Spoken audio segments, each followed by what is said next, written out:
اطلب العلم أخي فهو درب به نور، به ترقى به تحيا عالما حرا فخور. اطلب العلم أخي فهو درب به نور، به ترقى به تحيا عالما حرا فخور.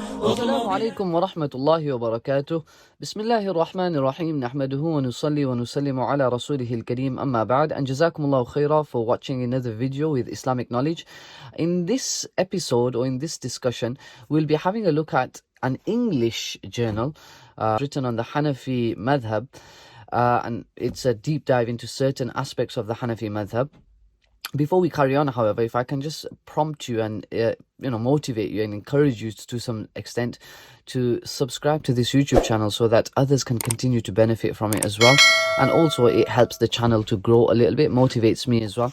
Now, firstly, this is the brainchild, from what it sounds like, of Shaykh Tabriz, mashallah, who's put a lot of effort into this.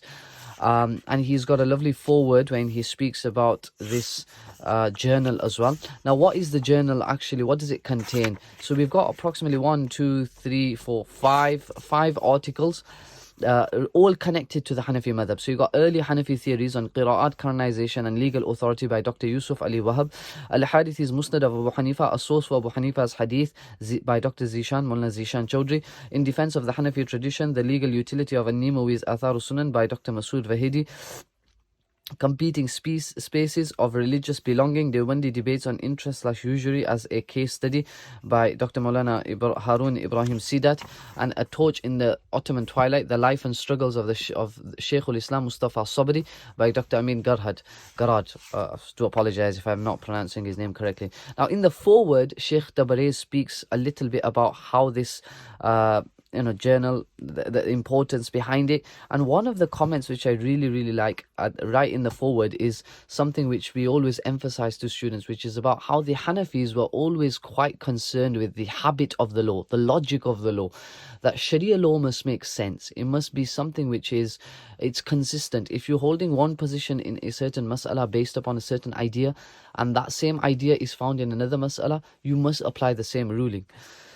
So he says the Hanafis have always been moved by the beauty of God's law, like the perfection of his creative act in the cosmos, where in every atom fits in a beautiful, harmonious way. His law similarly is consonant and elegant, with every religious commandment being in synchrony with the rest of the law. So this is a really important comment and really beautifully written there, mashallah. Then the first article. Now I should just mention that alhamdulillah I have managed to read 4 of these articles, and Dr. Yousef's article, I'm just halfway into it. So I will just put in the description a video that he did with the Irshad team on his article, where he speaks a little bit about it. And therefore I'm going to move on to Mullah Zishan's article, Al-Hadith is Musnad of Abu Hanifa. Now he has an abstract, and then he gets a little bit into the biography of Al-Hadithi, and then what he does is quite interesting. He takes, you could say, the first 45 or so ahadith, or the first bunch of ahadith you have from Musnad of Al-Hadithi, and he determines whether they are actually reliably established from Abu Hanifa. Can we say that Al-Hadithi's chain of narration leading to Abu Hanifa is accurate? So this is quite an important point about the Masanid of Abu Hanifa, that although the hadith may be established as coming from Nabi sallallahu alaihi wasallam, the issue is not whether Nabi sallallahu alaihi wasallam said this hadith or not. The issue is whether Abu Hanifa actually had this narration from Nabi sallallahu alaihi wasallam, and therefore his final conclusion obviously is not so. It's not so positive on Musnad al-Hadithi, which I think was expected, despite the fact that we have quite a few comments made on al-Hadithi as well. Despite him being a very notable Hanafi scholar, that doesn't automatically qualify him as a muhaddith in that sense. He may have a hadith, but he may not be able to narrate them properly to the next generation, and may not be so accurate in doing so. And Musnad al-Hadithi, by the way, is really important, because in Khwarizmi's Al-Jami' al-Masanid, when he gathers all the Masanid of Abu Hanifa, and Al-Bahra'iji's Mawsu'atu Marwiyat al-Imam Abu Hanifa, they are tremendously reliant upon Al-Hadithi's Musnad. Similarly, his Kashful Athar, and by the way, there's a little discussion on page 65 over whether it's Kashful Athar or Kashful Asrar, and quite an interesting topic there. Has been relied upon quite a bit by Muwaffaq al-Makki in his Manaqib. So he says that Kashf al-Athar was also a major source for Muwaffaq al-Makki's Manaqib. Another few interesting points I found in this book, in this article, was how he spoke about al-Ushnani on page 62, who's got a Musnad on Abu Hanifa. He says that he's also quite a controversial scholar. So it's interesting. The conclusion seems to be that the Al-Athar books of Abu Yusuf and Imam Muhammad are the most accurate sources for Abu Hanifa's ahadith. However, his conclusion on Musnad al-Harithi is not so positive, as we expected that as well. But mashallah, it is a very, very interesting topic, and very, very interesting. And what I like about, what I must make a comment on, coming from a Darul Ulum graduate, I gotta say that I just like the fact that he never made the language so inaccessible. So sometimes with some of these academic articles, they're really good, they're well written, but they're too well written, they're too hard to access. In the sense that I may be able to read them, but if I give them to any of my students, they're going to struggle. Every other word, they're like, I don't know what this word is saying. It's too difficult to read. So I want to praise Mawlana Zishan for doing that. So just making the article really accessible.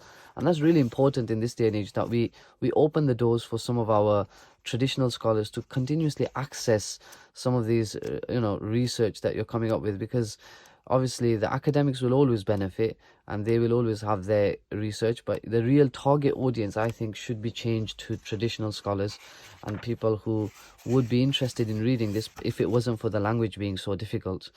Then you've got Dr. Masood Vahidi's article, which is also very beneficial, where he compares between Atharus Sunan, a very small comparison but very beneficial, Atharus Sunan and the refutations given upon Atharus Sunan. Atharus Sunan is a book written in the defense of the Hanafi madhab, the ahadith of the Hanafi madhab, and he was a student of Mullah Abdul Hayy al-Lakhnawi, rahimahullah, a very, very, very talented muhaddith. However, obviously he kind of provoked the Ahlul Hadith scholars in India to kind of write refutations against him, because he defended the Hanafi madhab from a hadith perspective, from the traditional hadith methodology as established by the muhaddithun. So Al-Mubarak Furi, the author of Tuhfatul Ahwadi, was perhaps one of the greatest critics of An-Nimawi in his Atharus Sunan. So here he compares, he takes about three ahadith, the إذا بلغ الماء قلتين, that hadith, and then he takes the hadith of Masu Dhakar, and he also takes one more hadith, which is dry ritual purification, tayammum, should we do 2 strikes or 1? And he takes those 3 hadith and he assesses how Nimawi approaches it in his Atharus Sunan compared with how Mubarak Furi responds to Nimawi, and he seems to be of the view that An-Nimawi has done a better job. And this is actually a really important book, by the way, Atharus Sunan. Allama Kashmiri rahimahullah has actually written some hawashi, etc. upon the book, and it's a really fantastic book. The next article is Mullah Harun Ibrahim Sidat's book or article, you could say, on how the Deobandis approach the issue of interest in Darul Harb. Now, this article doesn't actually make any conclusion on this issue, which I was glad to see, because this is a very technical topic which would require full-on discussions between and it's not something which you really want to open the doors for. And thankfully the article does not do that. It's actually a really fantastic article. It just discusses all the different views and doesn't force any opinion, really. Just leaves it open for you to just analyze. And I really like this page here wherein he presents all the different opinions. And he's, Mullah Qasim Nanotwi's opinion was impermissibility. Hazrat Gangohi's was somewhere between impermissibility. So that's 2 great Deobandi scholars, you could say. Mullah Mufti Azizur Rahman actually says impermissible, and he attributes that to be the position of the Deobandi scholars. But there seems to be quite a bit of a little bit more nuance in the Hanafi madhab, in the Deobandi approach on this issue. But nonetheless, we have these different varying opinions, and it's just a mas'ala, and it's a discussion which is for the scholars to really discuss. It's not for everyone. And then the article ends there, and there's a good discussion of Hazrat Thanwi rahmatullahi alayhi's approach on this issue, which was also of more inclined towards impermissibility quite clearly, and he gives his reasons behind it. And then the final article is a torch in the Ottoman twilight, the life of Shaykhul Islam Mustafa Sabri, who was the final Shaykhul Islam of the Ottoman Empire. And it's a really short article, but really beneficial, and someone who, you know, inspires so many people, really. The way he stood up to modernism, the way he fought literally modernism, is an inspiration which will obviously continue to inspire many scholars to come. He wrote a book called Mawqifu Bayan al-Aqli wal-Ilmi wal-Alam, which he has spoken about in this book as well. Sheikh Abdul Fattah actually speaks about this book, Mawqifu Bayan al-Aqli wal-Ilmi wal-Alam, and he says it is without doubt the book of the century, because he refutes not just, he doesn't just speak about one or two topics. He covers an immense amount of ground, including arguments for the existence of God, the problem of evil, Christian theology vis-a-vis Islamic creed, the limitations of reason, Islam and democracy, religion and politics, Islam and reform, a critical history of modern Western thought and thinkers, from Descartes to Hume to Kant, among others, and evaluations of prominent Muslim responses to modernity and modernist thought, not to mention the discussion on proving the hujjiyat of hadith and the validity of hadith, which is absolutely fantastic in Mawqifu Bayan al-Aql wal-Ilm wal-Alam. And that's the entire journal, and it's a really, really fantastic, beneficial journal for you to get your hands on. I do hope that you benefited from this video. I hope you learned something new maybe. If not, get a hold of this article journal, and you will inshallah learn some new things. If you did benefit from this video, then please do share it with others. And if you do get a hold of this book, journal, and you benefit from it, then remember me in your du'as. Jazakumullahu khairah for watching this video, and I hope you join us next week. Jazakumullahu khairah. Wassalamu alaikum wa rahmatullahi wa barakatuh.